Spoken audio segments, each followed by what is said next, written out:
This is a post that I did here in January called The Shout, and it has to do with the Lord descending from heaven with a shout in 1 Thessalonians chapter 4, verses 15 through 17.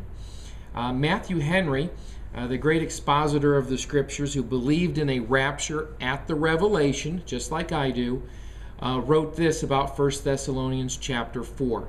He said, "The Lord ascended into heaven after his resurrection, into the third heaven, which must retain him until the restitution of all things, and then he will come again and appear in his glory. The appearance will be with pomp and power and with a shout, the shout of a king, and the power and authority of a mighty king and conqueror."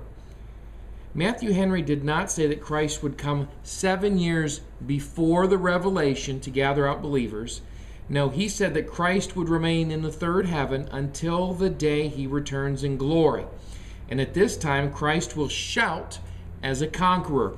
Martin Luther, the voice of the Reformation, said that this word shout is a war cry.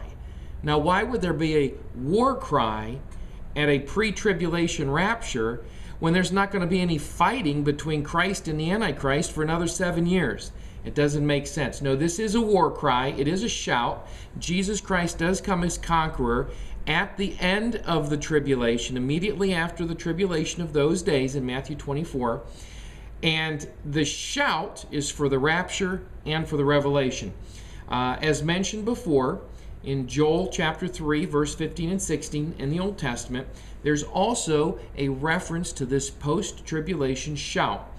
It says, "The sun and the moon shall be darkened, and the stars shall withdraw their shining. The Lord also shall roar out of Zion, and utter his voice from Jerusalem, and the heavens and the earth shall shake.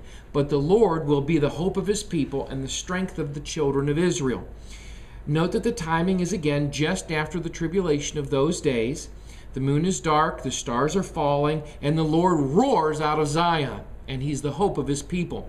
So here's the shout, here's the blessed hope, and it's immediately after the tribulation of those days. A third reference to this shout is found in Jeremiah chapter 25, 30 through 31, which tells us, now this is a little bit long, but bear with me, "Therefore prophesy thou against them all these words, and say unto them, The Lord shall roar on high, and utter his voice from his holy habitation.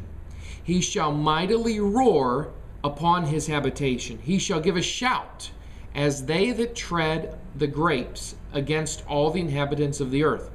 Now, I want you to see that he starts with his habitation, which is heaven, and now it's against the inhabitants of the earth. So there's a coming.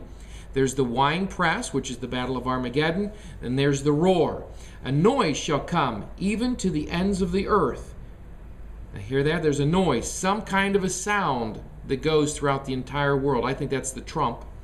"For the Lord hath a controversy with the nations. He will plead with all flesh. He will give them that are wicked to the sword, saith the Lord."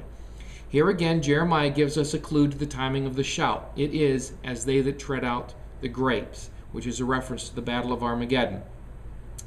So if the shout of 1 Thessalonians 4 is at the revelation, doesn't it make sense that the rapture of 1 Thessalonians 4 is also at the revelation? Those who believe in a pre-tribulation rapture would have us to believe that there are two shouts, one before and one after the tribulation. And the scriptures just don't allow for that. Thank you so much. Again, this is Chris. I'm at appentesis.blogspot.com. Come check it out. Thank you.